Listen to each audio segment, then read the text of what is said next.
Darius Hayes was just a security guard trying to maintain peace in a Riverton, Ohio neighborhood. When he warned a group of reckless motorcyclists to stop causing trouble on the streets, they responded with violence, ramming him, beating him, and calling him a slave. Injured, abandoned by the police, and accused by the court of exaggerating his pain, Darius was convicted simply for surviving. But arrogance leaves its mark, and truth always seeks revenge. Before we begin, let us know in the comments. Where are you watching today? This story is for you if you believe that justice always finds the right person. Riverton, Ohio woke up under a clean blue sky, the kind that made the brick buildings look warmer than they really were. A mild breeze pushed sunlight down Hawthorne Avenue, slipping between maple trees and storefront awnings. 15 seconds of peace, jazz drifting from a corner cafe, a flag fluttering on a porch rail, an old man walking his dog like the world had never been cruel. Darius Hayes stood at the entrance of Riverton Square like he always did. He was 32, black, tall and slender, with an athletic leanness that came from long shifts on his feet rather than gym mirrors. His skin was a deep, even brown, and his face had sharp, tired angles, high cheekbones, a straight nose, and a jaw that clenched when he tried to swallow anger. He kept his hair close-cropped, nearly shadow-short, and he wore no beard, just a clean face that made his expression easy to read. The thing most people noticed first was his eyes. Dark, steady, careful. They belonged to someone who learned early that staying calm can be a kind of armor. Darius wore a Navy security uniform, creased pants, a short-sleeved shirt with Riverton Square Security stitched over the chest, and a utility belt that carried a flashlight, radio, and a small first-aid pouch. No weapon. He didn't want one. He'd seen what happens when the presence of a weapon becomes an excuse for somebody else's fear. The job was simple on paper. Greet residents, keep the sidewalks clear, de-escalate disturbances. Darius was good at it because he wasn't proud in the loud way. He didn't need to win encounters. He needed to end them. Years ago, his father had told him, "A man who keeps people safe doesn't look for fights. He looks for exits." Darius lived by that. If there was a moment that shaped him, it happened when he was 19.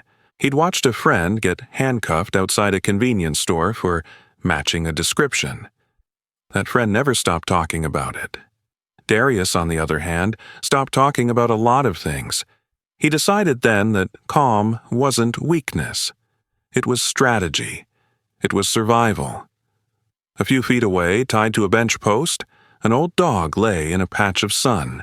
The dog's name was Mabel, a 12-year-old golden retriever mix with a cloudy left eye and a tail that still wagged like a metronome when she recognized familiar footsteps. Her owner, Mr. Leonard Briggs, brought her down Hawthorne every day at noon. Mabel's fur was pale honey with gray sprinkled around the muzzle, and her ears flopped like soft old cloth. She looked ancient, but she had the gentle confidence of a creature that had been loved for a long time. Mr. Briggs was 74, white, thin as a rake, with a sun-spotted scalp under a worn baseball cap. He nodded at Darius every day as if that nod was a handshake extended across generations. "Quiet one today," Briggs said, tugging Mabel's leash lightly. Darius smiled. "We'll take it." Then the piece tore open. It started as a low growl, metal throats clearing, then exploded into the sharp crack of motorcycle engines. 3 bikes surged onto Hawthorne Avenue like they owned the asphalt. They weren't just loud, they were performing loud. The riders weaved in lazy S-curves, dipping toward parked cars, snapping the throttle just to make it bark. A stroller rolled at the edge of the crosswalk. The woman pushing it flinched, yanking it back like the street had teeth. Her name was Sarah Donnelly, a 29-year-old white woman, average height, slim but strong in the way new mothers become strong without realizing it. She had light brown hair pulled into a messy ponytail and tired eyes that still held a protective spark. Sarah's clothes were simple, leggings, a hoodie, sneakers, and her face carried the permanent half-alertness of someone who sleeps in broken pieces. Before motherhood, she'd been the kind of person who apologized too often. After a difficult pregnancy and a long stretch of nights listening to her baby's breathing, she became someone who apologizes less and guards more. Her baby, mostly hidden under a pale blanket, let out a small, startled cry. Darius's shoulders tightened. He stepped forward. He didn't run. Running can look like panic, and panic invites the wrong kind of attention. He lifted one hand, palm out, the universal signal. "Hey," he called, voice firm but not aggressive. "Slow down, residential block, take it outside the neighborhood." The 3 bikes rolled closer, not slowing, just shifting into a tighter line like wolves tightening formation. The lead rider lifted his visor with 2 fingers. Braden Cole was 21, white, tall, broad-shouldered with a lean, athletic build. His jaw was sharp and clean-shaven, his cheeks slightly hollow in a way that made him look older than his age when he smirked. Light eyes, blue or gray hard to tell, glinted behind dark sunglasses. His hair, blonde and styled, spilled from under his helmet in a deliberate mess. Everything about him said practiced confidence. The black leather jacket, the expensive boots, the way he sat on the bike like it was a throne. Braden's confidence didn't come from courage. It came from a lifetime of getting away with things. Behind him rode Tanner Voss, 20, stocky with a rounder face and a grin that never reached his eyes. And on the 3rd bike was Logan Pierce, 19, slimmer than the others with nervous energy. He looked like someone who laughed because he didn't know what else to do when the leader wanted him to laugh. Braden cut the engine just enough to be heard and tilted his head at Darius like he was inspecting a stain. "Who the hell are you?" he said. "Neighborhood king?" Darius kept his chin level. "Security. Riverton Square. You're disturbing traffic and putting people at risk. Please leave the block." A beat of silence. Then Braden's mouth curled. "Putting people at risk," he repeated, mocking the words like they were cute. He glanced at Sarah, then at the older man with the dog, then back at Darius with the satisfaction of someone who enjoys being watched. Darius felt the eyes of the street on him, some supportive, some cautious, some already looking away. He tried a softer exit. "Just take it to the main road. Plenty of space." Tanner snorted. Logan glanced down at his handlebars, then back up, uncertain. Braden leaned forward on the bike. His engine revved. It was a sound like a warning. But it wasn't. It was a decision. The front wheel surged. The bike lurched forward fast, too fast for a joke. Darius shifted sideways, instinct pulling him away from the direct line. He avoided the brunt of it, but the rear wheel swung, clipped his shin with a hard slap of rubber and metal. Pain shot up his leg. He stumbled backward. His heel caught the curb. For a split second, his body tried to correct itself, arms windmilling, balance searching for mercy. Then gravity took what it wanted. Darius fell hard, shoulder first, the impact knocking the air out of him. The world flashed white. He heard Sarah scream. He heard Mr. Briggs shout something, his voice thin, trembling with fury. Then boots hit the ground. Braden and Tanner were on him before Darius could get his forearm fully up to protect his face. Logan hesitated a half step behind them, eyes wide, breathing fast. A kick landed in Darius's ribs. Another thudded into his arm. A fist cracked against his cheekbone, and he tasted blood immediately, hot and metallic, spreading across his tongue. He curled tighter, trying to shield his head, trying to breathe through the crushing pain, trying not to give them the satisfaction of panic. And then the words came. Not just insults. Inheritance. "Filthy black!" Braden spat. "Slave!" Tanner snarled, voice thick with excitement. "Know your place." Braden again, like he was quoting something sacred. Each word hit like a second blow. Darius had heard racism before. Polite racism, quiet racism, the kind that wore a smile. But this was old and raw and proud, like it had been passed down at dinner tables and laughed about in garages. He tried to crawl backward. His palm scraped the pavement, skin tearing. He pushed up, desperate to create distance. Braden grabbed at his shirt, yanking him forward, and Darius's head snapped back down. He felt the scrape on his face when his cheek hit the ground. Grit lodged in the cut. Somewhere above, Sarah's voice broke again. "Stop! Please stop!" A door slammed open from a nearby building. A woman's voice, older, cut through the chaos like a siren. "Hey, get off him!" Mrs. Ruth Caldwell was 67, black, short and sturdy with silver hair wrapped in a scarf and eyes that had raised children through storms. She moved with the righteous speed of someone who had been waiting her whole life for a moment to stop asking nicely. She held her phone up high, camera pointed, hands steady. "I'm calling 911, she barked. "I got your faces, I got you." That changed the temperature of the air, not because Braden suddenly found a conscience, but because he found consequence. "Let's go," Logan blurted, finally speaking, his voice cracked with fear. Tanner looked around, seeing windows, seeing people, seeing phones. Braden's gaze flicked to Ruth, then to Sarah, then to Darius on the ground, and for a heartbeat his expression tightened. Not guilt, but annoyance. Like the world had interrupted his fun. He shoved Darius once more with his boot, a final punctuation mark, then swung back onto his bike. The engines roared to life all at once. They didn't just leave. They fled. Tires screaming, exhaust coughing, the bikes slicing down Hawthorne Avenue and vanishing around the corner before anyone could catch a license plate. Silence fell in their wake, heavy and stunned.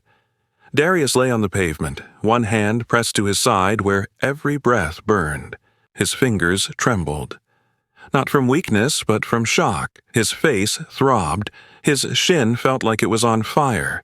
He blinked up at the sky and saw it through a blur, as if sunlight itself had turned watery. Sarah knelt near him, hovering, afraid to touch the wrong place. "I'm so sorry," she whispered, voice shaking. "I'm so sorry." Mr. Briggs stood behind her, jaw clenched, eyes wet.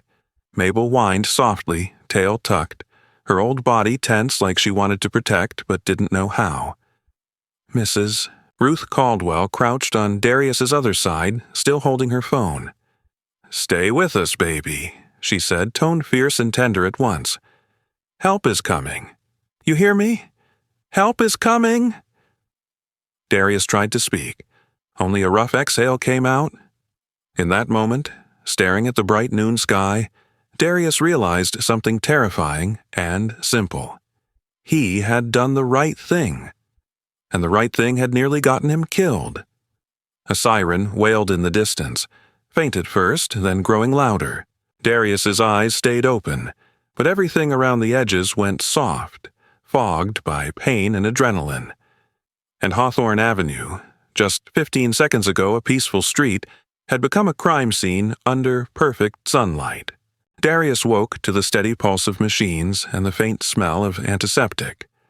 Riverton General Hospital had a way of humming even when it was quiet, like the building itself was breathing. His first clear sensation was pain, layered and specific. His nose throbbed with a dull pressure. His left arm felt heavy beneath a stiff white bandage, and every breath sent a sharp reminder through his ribs that something inside had been cracked. Not broken enough for surgery, but broken enough to hurt with intention. The second sensation was shame, unwelcome and uninvited, creeping in alongside the pain. He hated that it was there at all. A chair scraped softly beside the bed.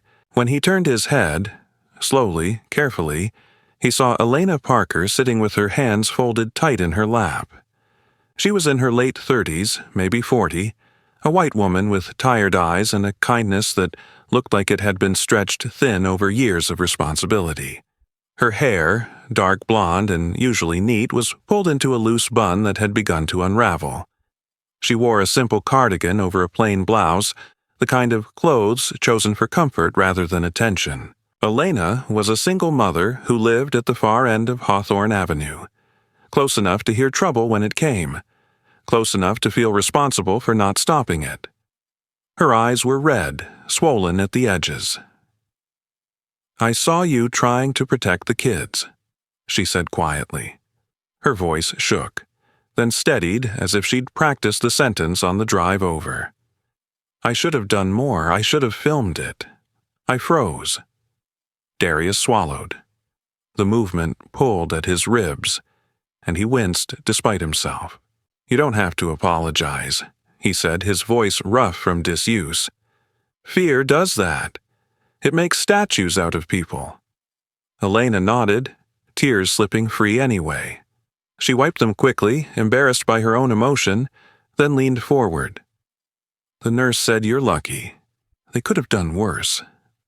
Darius almost laughed, but the sound died in his chest. Lucky wasn't the word he would have chosen. Alive, maybe. Forgotten, probably. After Elena left, promising to check in again, the day passed in a haze of vitals and paperwork. Doctors came and went. A nurse adjusted his IV and told him he'd be sore for weeks. When he was discharged the next afternoon, his reflection in the bathroom mirror startled him. Purple bruising under both eyes, a split on his cheek stitched neatly, his posture tilted like his body had forgotten how to hold itself upright. Outside, the sun was too bright. Riverton went on, indifferent. He didn't go home. He went to the police station. The Riverton Police Department sat a few blocks off Main Street, a squat concrete building with tinted windows and a flag that hung limp in the late afternoon heat. Darius pushed through the front doors, his steps uneven, his arm held close to his body. At the front desk sat Officer Kyle Mercer, a white man in his early 40s with a tired face and the look of someone who had decided long ago not to be surprised by anything. He was average height, broad through the shoulders, his uniform pressed but worn at the cuffs. His hair was thinning at the temples, and he had the faint shadow of stubble he hadn't bothered to shave. Kyle's eyes flicked up, then down, then back to the paperwork in his hands. "You're here about an incident?" Kyle asked, already reaching for a form. Darius nodded. "Assault. Hawthorne Avenue, yesterday." Kyle's pen paused for a fraction of a second. He looked up then, more fully, his gaze taking in the bruises, the sling, the slow way Darius moved. Not concern. Assessment. "You say they hit you with the bikes?" Kyle asked. "They clipped me," Darius said. "Then they beat me. There were people around. There might be cameras." Kyle scribbled something. "Any witnesses willing to come in?" "People were there," Darius said carefully. "They were scared, but they saw it." Kyle leaned back in his chair, exhaled through his nose. "No witnesses on record. No plates. No clear faces. That makes it tough." "Tough doesn't mean impossible," Darius said. His voice stayed even, but his hand trembled where it rested against his ribs. Kyle's mouth pulled into something that might have been a smile if it hadn't been so thin. "Look, man, stuff like this happens. Street arguments get out of hand. You sure you didn't provoke them?" The word landed heavy between them. Darius felt heat crawl up his neck. "I asked them to slow down," he said. "That's my job." Kyle shrugged. "Sometimes folks exaggerate, especially when adrenaline's high." Folks. The word was soft enough to pretend neutrality. It wasn't. Darius stood, slower than he wanted to, pain flaring as he straightened. "I want this investigated," he said. "I want it on record." Kyle slid a carbon copy across the desk. "Someone will be in touch," he said, already reaching for the next file. Darius left with a piece of paper that felt lighter than the weight it was supposed to carry. That night, sleep refused to come. He lay on his couch, lights off, listening to the city breathe through open windows. Every time he closed his eyes, the sound of engines surged back, sharp and metallic. He felt the phantom pressure of a boot against his ribs. He heard the words again, clear as if they were spoken inches from his ear. Slave. He thought of his mother, Lillian Hayes, who had raised him alone after his father passed, who used to smooth his hair and tell him that dignity was something no one could take unless you let them. Live right, she'd said. Give them no excuse. The truth pressed in slowly, unwelcome and undeniable. The world didn't need an excuse. Morning brought little relief. Darius showered carefully, each movement measured, then dressed in clean clothes that still smelled faintly of hospital soap. He looked at himself in the mirror, at the way his shoulders sloped now, and felt something shift inside him. Not anger, something quieter. Resolve, maybe, or the absence of patience. He drove to Maple Street. The law office sat between a nail salon and a closed-down print shop. The sign above the door read, Avery Bennett, Attorney at Law, in crisp black letters that looked freshly mounted. Inside, the space was small but orderly. 2 chairs, a desk, a shelf lined with law books that had clearly been touched more often than most. Avery Bennett stood when Darius entered. He was young, 27 at most, black with a slim build and an earnest face that hadn't yet learned how to hide disappointment. He wore a charcoal suit that fit well but lacked the polish of experience, and his tie was knotted a bit too tightly as if he'd pulled it in place to feel more official. His hair was neatly cut, his posture alert, eyes bright with something like hope. "Mr. Hayes?" Avery said, extending a hand. His grip was firm, warm. "I'm Avery. Please sit." As Darius lowered himself into the chair, Avery watched him closely, not like Kyle had, but with attention that felt human. He listened without interrupting as Darius recounted the incident, the hospital, the police station. Avery took notes, his pen moving quickly, his brow furrowing deeper with each detail. When Darius finished, the room fell quiet. Avery set the pen down carefully. "I'll be honest with you," he said. "Cases like this are hard without evidence, but hard doesn't mean unwinnable." Darius met his eyes. "I don't want sympathy," he said. "I want accountability." Avery nodded. "Then we start looking," he said. "Cameras, businesses, anyone who might have recorded something without realizing it. And if the police won't move, we make them uncomfortable." For the first time since Hawthorne Avenue, something loosened in Darius's chest. Outside, Maple Street bustled softly. Life moved. Inside the small office, a different motion began. Slow, uncertain, but forward. Darius left with a business card and a plan, thin but real. As he stepped back into the sun, he didn't know how long the fight would be or how much it would cost him. He only knew this. Being silent had already taken enough. Avery Bennett was 27 years old, and he still believed effort mattered. That belief showed in everything about him. His posture that leaned slightly forward when he listened, his habit of nodding too quickly when someone spoke, as if to prove he was present.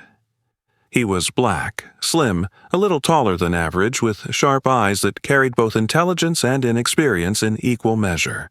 His suit fit well, but lacked the subtle confidence that came from years of courtrooms. The sleeves creased when he moved his arms too much, and he moved his arms often.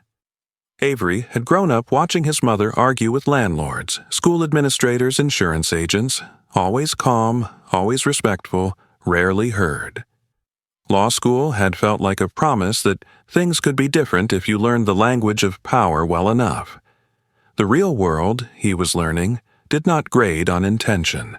He took Darius's case because he believed in it, and because turning it down would have felt like betrayal. The first week passed in paperwork and rejection. Avery filed requests for surveillance footage along Hawthorne Avenue, only to receive polite replies stamped with policy language. 7-day retention limits, automatic overwrites, no archived backups. Each email felt like a door closing with bureaucratic softness. He visited businesses in person, corner shops, a dry cleaner, a small pharmacy, introducing himself, explaining calmly, showing his bar card. Some owners listened with arms crossed, eyes darting to the street. Others shook their heads before he finished speaking.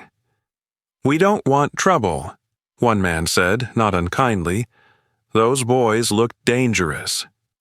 Avery nodded, thanked him, stepped back into the sunlight, and wrote the refusal down anyway. Evidence didn't always come in the form you wanted. Sometimes it arrived as a pattern of fear. Darius spent those days at home, moving carefully, sleeping poorly. The bruises faded from purple to yellow, but the pain stayed sharp in the mornings. He avoided Hawthorne Avenue, took longer routes to the grocery store. He hated that part of himself, the instinct to shrink, but he recognized it for what it was. Trauma wasn't cowardice, it was memory protecting itself.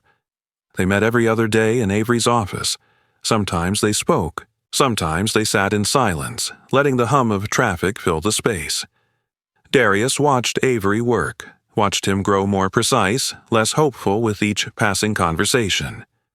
Elena Parker came once, standing awkwardly near the door, wringing her hands. She looked smaller than she had in the hospital room, her shoulders hunched, her eyes flicking toward the window every few seconds. "I want to help," she said softly. "I do, but I keep thinking. What if they come back? What if my son's with me next time?" Elena was not a woman prone to drama. She'd lived through a divorce that left her rebuilding quietly, through layoffs that taught her how quickly stability could disappear. Fear, to her, was not a weakness. It was a calculation. Avery didn't push her. He thanked her for coming. When she left, he added her name to a list titled Potential Witnesses, knowing it might never move beyond potential. Meanwhile, Riverton talked. Local message boards filled with speculation. Someone posted grainy photos of Darius on a stretcher with the caption, "Still waiting to hear both sides." Another comment read, "People love playing the victim these days." A few voices pushed back, but they were drowned out quickly. Neutrality, Avery noticed, always seemed to lean in one direction. The case landed on the docket of Judge Harold Whitman. Whitman was in his late 60s, tall, rigid, his frame held upright by habit rather than comfort. His hair was thin and silver, combed straight back, his face long and stern, carved by decades of restraint. He had built a reputation on efficiency. Lawyers said he ran a clean courtroom, no theatrics, no sympathy speeches. Facts in, ruling out. Whitman believed deeply in the idea that fairness meant treating every case the same, regardless of context. It was a belief that had earned him praise and blinded him in equal measure. The hearing came faster than Avery expected. The courtroom was cool, lit by high windows that let in daylight without warmth.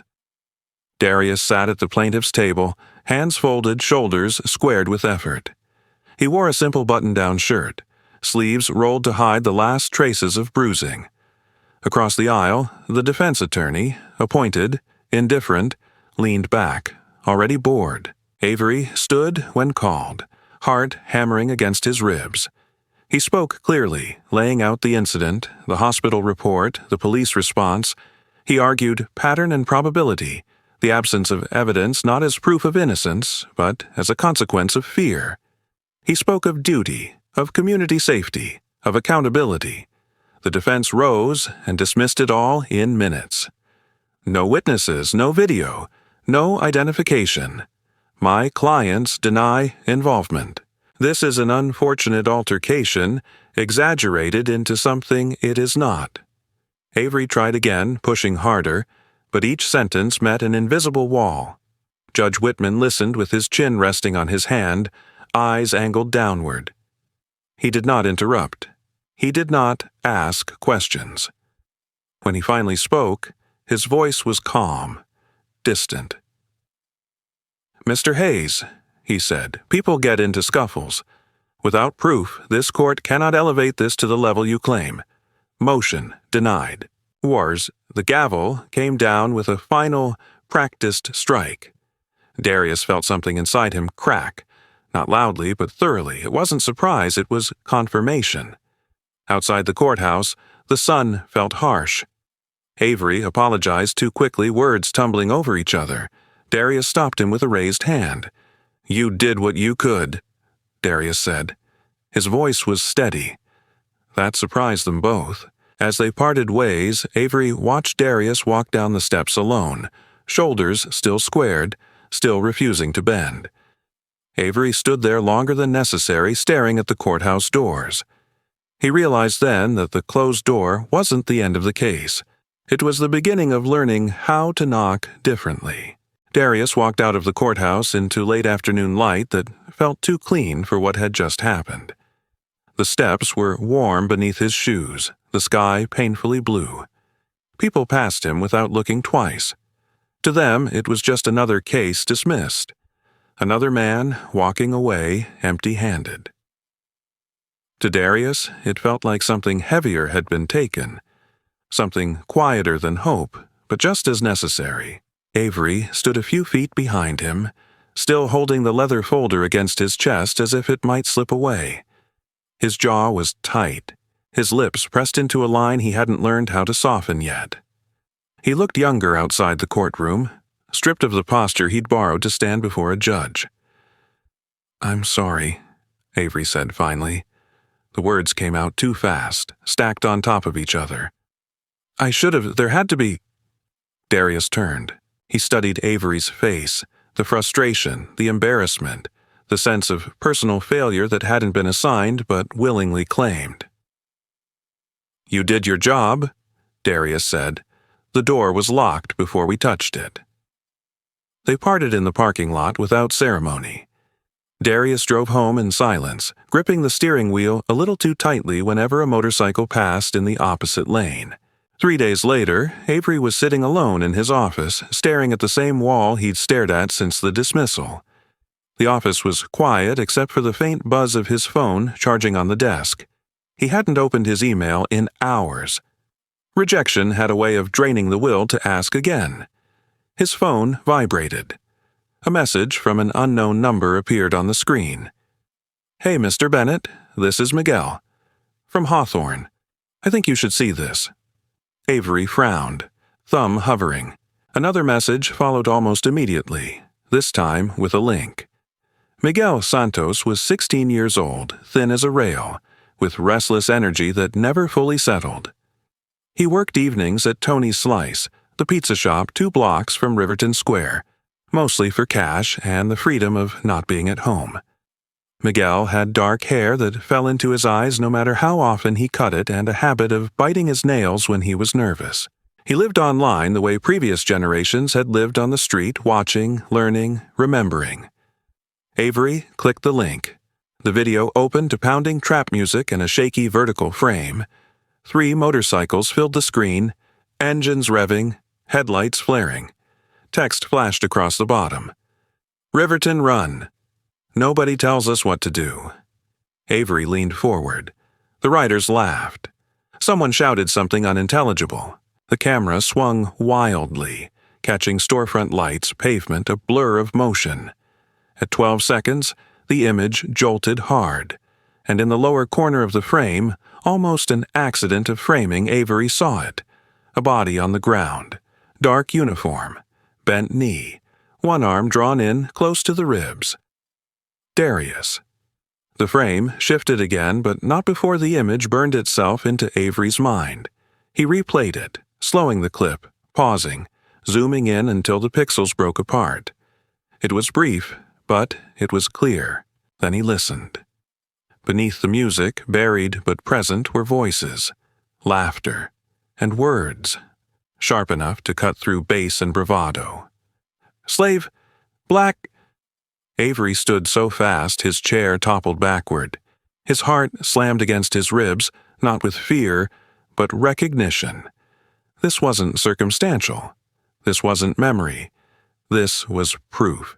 Careless, arrogant, undeniable proof. He didn't hesitate. He downloaded the video, then downloaded it again. He saved copies to 2 drives, uploaded one to a secure cloud server, and sent preservation requests to the platform before the adrenaline could wear off. Then he called a number he'd only used once before. Rachel Kim, a digital forensics consultant in her early 30s, answered on the second ring. Rachel was petite, sharp-featured, with black-framed glasses and a reputation for precision that bordered on obsession. She had built her career tracing lies through data, metadata, compression artifacts, timestamps, details most people never thought to hide. "I need you to verify a video," Avery said, already emailing the file. "I need origin, upload time, device signature. Everything." Rachel didn't ask why. "Give me an hour," she said.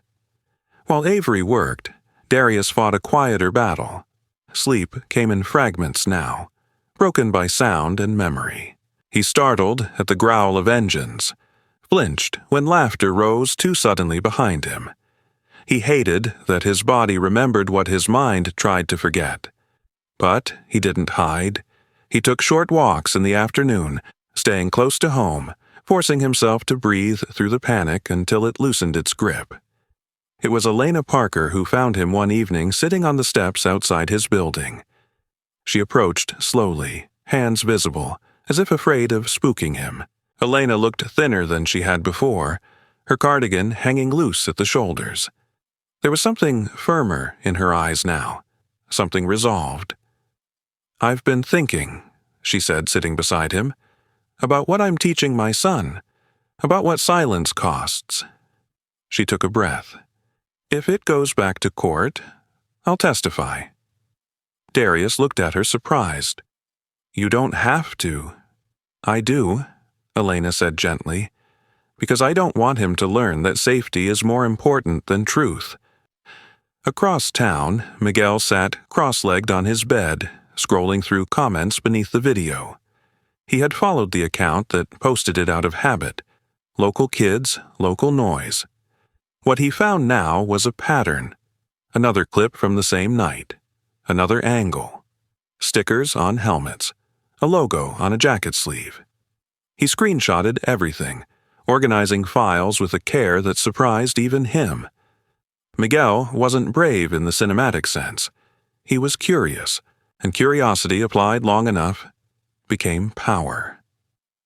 By midnight, Avery's phone rang. "It's authentic," Rachel said. "Original upload, no edits.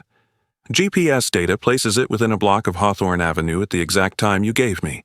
The audio's raw." Avery closed his eyes. "Thank you." When he hung up, he stood alone in the office, hands braced on the desk, breathing in short, steady pulls. He thought of the courtroom, of Judge Whitman's chin resting on his hand, of the word dismissed. Arrogance, Avery realized, wasn't just loud. It was careless. By morning, the shape of the case had changed. Elena called two neighbors who had been outside that day. One declined again. The other hesitated, then asked, "Is there proof now?" When Elena said yes, the woman agreed to speak. Miguel brought Avery a flash drive wrapped in a napkin from Tony's Slice, eyes bright with nervous pride. "There's more," he said. "They don't lock their accounts." Avery listened, watched, cataloged. He didn't rush. For the first time since law school, he felt like he wasn't chasing justice. He was assembling it. Darius came to the office that afternoon. Avery didn't say anything at first. He just turned the monitor so Darius could see. Darius watched the clip once. Twice. His jaw tightened, but he didn't look away. "That's me," he said quietly. "Yes," Avery said, "and that's them." For a long moment, neither spoke. Outside, traffic moved, indifferent as ever. Avery broke the silence. "We can reopen this." Darius nodded slowly. The fear didn't vanish, but it shifted, making room for something else. Not victory. Possibility. The motion to reopen the case landed on the clerk's desk just after sunrise, thick with exhibits and quiet urgency. Avery Bennett hadn't slept. His suit jacket hung looser on his shoulders than it had a week ago, not from weight loss so much as from gravity. Every page he'd assembled seemed to pull him downward and forward at the same time. The petition cited newly discovered evidence, authenticated digital media, corroborating audio, and witness testimony newly willing to be sworn. It asked plainly for the court to look again. Riverton noticed. By the time the hearing date was set, the town felt different, tighter, louder. Coffee shop conversations paused when Avery walked in. A few people nodded. A few looked away. Outside the courthouse, a pair of local reporters stood with phones raised, their voices practiced and neutral. Inside, the hallway buzzed with the low sound of shoes on tile, and whispered names passed from mouth to mouth. The courtroom filled early. Sunlight still streamed through the tall windows, but it didn't soften anything.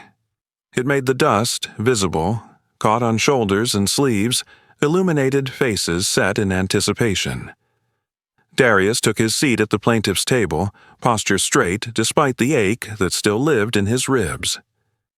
He wore a dark blazer over a pale shirt, clean and pressed. His hands folded once, then unfolded, then folded again as he steadied his breathing. The room smelled faintly of wood polish and old paper. Across the aisle sat the defendant's counsel, a woman named Marianne Feld, mid-50s, pale, composed, with iron-gray hair pulled into a low knot. She had the bearing of someone who had learned to speak without raising her voice. Her suit was immaculate. Her eyes were cool, measuring, already anticipating angles of retreat. She leaned toward her clients. Present now, at last. 3 young men whose confidence had dimmed under fluorescent lights. Braden Cole looked smaller without the bike. He sat stiffly, jaw clenched, a faint red blotch creeping up his neck whenever someone glanced his way. Tanner Voss slouched, fingers tapping his knee, eyes darting. Logan Pierce stared straight ahead, blinking too often. Judge Harold Whitman entered with the same economy of motion he always had. He took his seat, black robe falling into place, chin settling into his hand by habit. The posture read as neutrality. It had always read that way. "Mr. Bennett," Whitman said, eyes down, voice level. "You may proceed." Avery stood. The room quieted. "Your Honor," he began, and this time he did not rush. He set a small black USB drive on the rail between them, the plastic catching the light. The defendants filmed themselves. Their arrogance preserved the truth. For a fraction of a second, barely visible, easy to miss, Judge Whitman's gaze paused. His eyes lifted, focused. The chin stayed in his hand, but the distance narrowed. Avery continued, measured. He laid out the chain of custody, the timestamps, the platform's confirmation. He introduced Rachel Kim, who took the stand with a crisp nod. Rachel wore a charcoal blazer and black slacks, her glasses reflecting the courtroom lights. She spoke in clean sentences, explaining metadata as if it were a map anyone could read with the right key.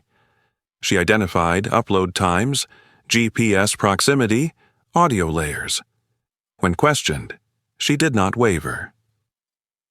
"The file is original," she said, "unaltered. The audio is contemporaneous. The phrases audible are consistent with the moment captured." Marianne Feld rose. "Could the words be misinterpreted?" Rachel didn't bristle. "They are slurs," she said calmly. "They are not ambiguous." The video played. The room held its breath. Music pounded from the speakers, tinny and loud. Laughter cut through. The camera shook. At 12 seconds, the image lurched. And there he was, Darius on the ground. Uniform unmistakable. One arm drawn in, the other braced against the pavement. The frame slipped away, but not before the truth lodged itself into the collective gaze. A woman in the gallery inhaled sharply. Someone whispered, "Oh my God." A chair shifted. Darius felt the familiar clamp in his chest, but this time it loosened when he sensed the presence around him, the weight of witnesses not yet sworn but already seeing. When the audio reached the words, the slurs, the room stiffened. The sound was ugly in the open air, stripped of bravado. Ugly in a way that refused reinterpretation. Judge Whitman did not speak. Elena Parker took the stand next. She stood with her shoulders back, hands clasped at her waist, a woman who had made a decision and would not be talked out of it. Her cardigan was neat, her voice was steady. She described the bikes, the swerve, the clip of metal against bone. She described the fall, the kicks. She described the fear that kept her still, and the shame that followed. "I'm here because my son was watching," she said, eyes forward. "And I don't want him to learn that silence keeps him safe." Marianne Feld pressed her gently, asking about distance, angle, certainty. Elena answered what she could and refused what she could not, honesty firm as a line drawn in chalk and then traced in ink. Miguel Santos followed. He looked young under the courtroom lights, his suit borrowed, sleeves a touch too long. He spoke quickly at first, then slowed when Avery caught his eye and nodded. Miguel explained how he'd seen the video, how he'd recognized the street, the night, the voices. He spoke about accounts and patterns, about screenshots and backups. He did not dramatize. He did not need to. When the defense argued that the video was a joke, a performance for friends, Avery rose before the sentence had finished. "Racist violence is never a joke," he said. His voice carried, not loud, but certain. And the law does not excuse harm because it was filmed for applause. Judge Whitman lifted his hand slightly. Avery stopped. Silence stretched. For the first time since the first hearing, the gavel did not fall. Whitman leaned back. The chin left the hand. His eyes moved, slowly, across the courtroom. They paused on the defendants, on Darius, on the witnesses. When he spoke, his voice sounded older. "This court will take a brief recess," he said. In the hallway, people spoke in low voices. A reporter murmured into a phone. Elena stood with her hands pressed together, breathing through the tremor that had finally reached her knees. Darius leaned against the wall, eyes closed, counting his breaths the way he had learned to do in the weeks after Hawthorne Avenue. Avery stood a few steps away, reviewing notes he no longer needed to read. When they returned, Judge Whitman addressed the room. "The motion to reopen is granted," he said. "The evidence presented meets the standard for reconsideration. The court finds sufficient cause to proceed." A murmur rippled through the gallery. Darius's shoulders dropped a fraction. Avery exhaled. Whitman's gaze settled on the defendants again.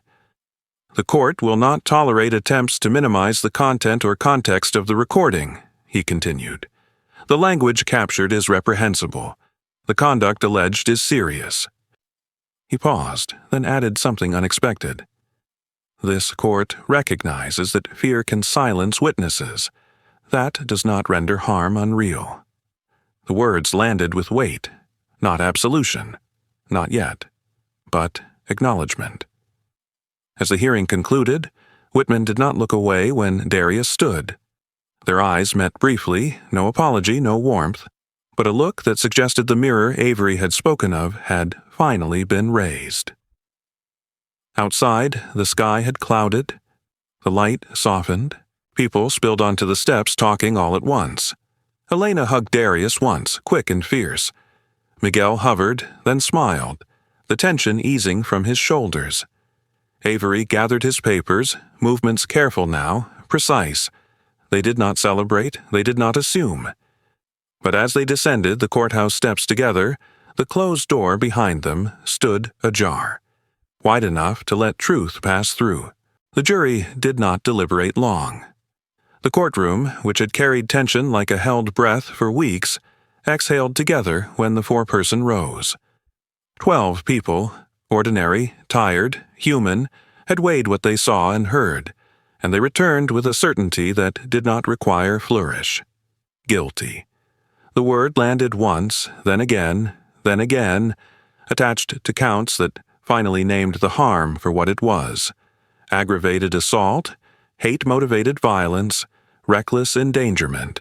Braden Cole's shoulders sagged as if someone had cut the strings that kept him upright.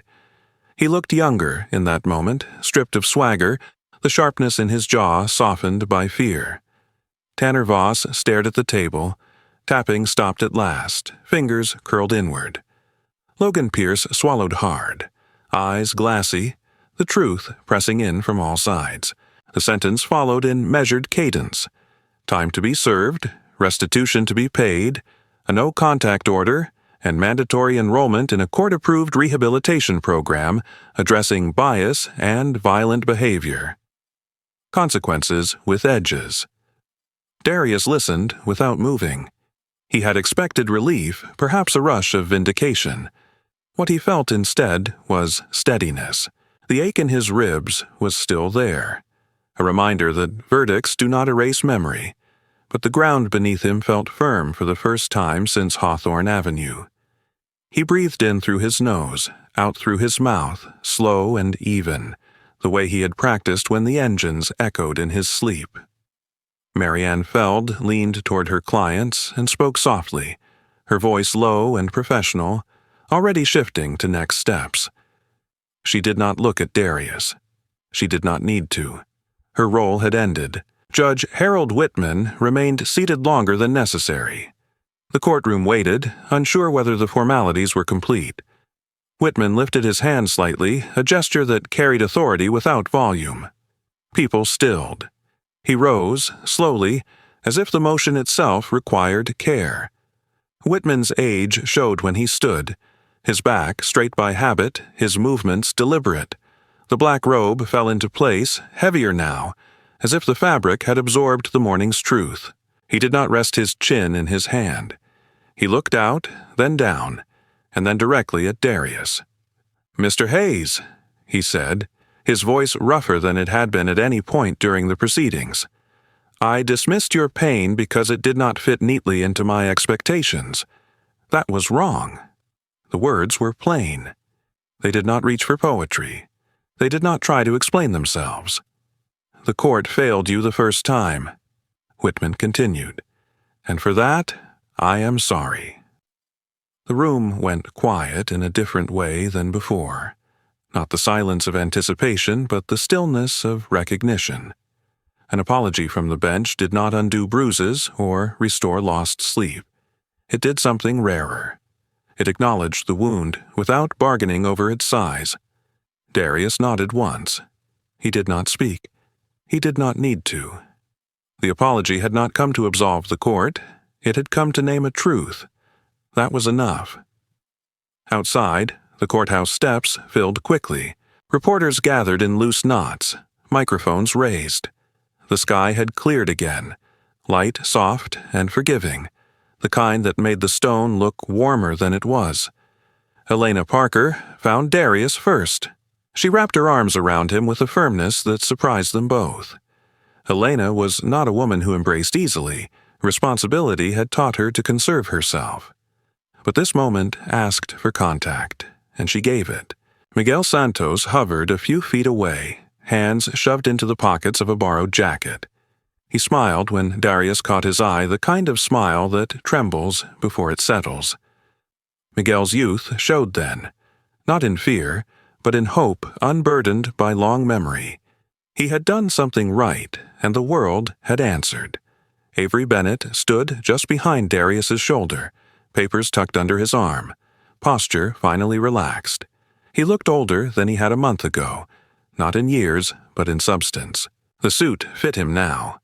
Not because it had changed, but because he had. Avery shook Darius's hand, then thought better of it and pulled him into a brief, awkward hug. "You carried this," Avery said quietly. "I just held the door." Darius smiled. It was small, but it reached his eyes. Weeks passed. The town did not transform overnight. Riverton did not become kinder by decree. But it shifted. Small changes took root. The neighborhood association voted to install additional cameras along Hawthorne Avenue, not as a gesture of suspicion, but of stewardship. A monthly event, Neighborhood Safety and Respect, was scheduled at the community center, a simple name that carried intention. People came who had never come before. Some listened without speaking, Some spoke for the first time. Darius returned to work at Riverton Square on a bright Monday morning. His uniform fit the same. His stride did not. He stood a little taller now, not from pride, but from alignment, his body catching up to what his mind already knew. Children waved when they passed. Mr. Briggs returned with Mabel, the old dog's tail still faithful in its wag. Mabel sniffed Darius's shoes and leaned against his leg, warm and solid, as if to confirm that he was indeed still there. At the local middle school, Darius and Avery stood side by side in a multi-purpose room that smelled faintly of floor polish and pencils. Avery spoke about law as a language anyone could learn. Darius spoke about responsibility as a practice anyone could choose. They did not dramatize. They did not scold. They answered questions honestly, including the hard ones. A teacher with silver hair and tired eyes wiped her glasses and nodded. On a late afternoon, not long after, Darius stood at the entrance to Riverton Square as the sun lowered behind the buildings. The street hummed. Somewhere far off, an engine revved. Just once, then faded. Darius noticed the sound. His body tensed, then released. He did not flinch. He watched people pass, neighbors, strangers, children tugging at sleeves, parents half listening, half planning dinners. The work of keeping the peace had not changed. The meaning of it had deepened. Silence, he understood now, was not destiny. It was a choice the world often pushed onto those least protected. Truth, when named and carried together, could push back. The light lingered. The day closed. Riverton went on, not cured of injustice, but corrected at least this once. And that was what a happy ending looked like here. Not an end to harm, but a refusal to deny it. Not a promise of ease, but a proof that accountability could be made to answer. Ultimately, this story isn't about winning a lawsuit, it's about choosing not to let bitterness consume us. Darius didn't fight to prove himself right. He fought to prove that pain needs to be acknowledged, that dignity isn't something anyone has the right to take away. Justice doesn't come because hatred disappears, but because courage refuses to be silent. In our own lives, we will encounter injustice in silent forms. We can carry it as a burden, or we can make it our purpose. When we choose empathy over anger, truth over comfort, and action over indifference, we weaken the power of dissent little by little. Let this story remind us to stand on the side of the light, to speak our minds with strength and composure, to defend what is good even if it comes at a cost. If this ending touches your heart, carry it with you, leave behind the resentment. Choose understanding, and become the kind of person who makes the world feel a little safer than it did yesterday.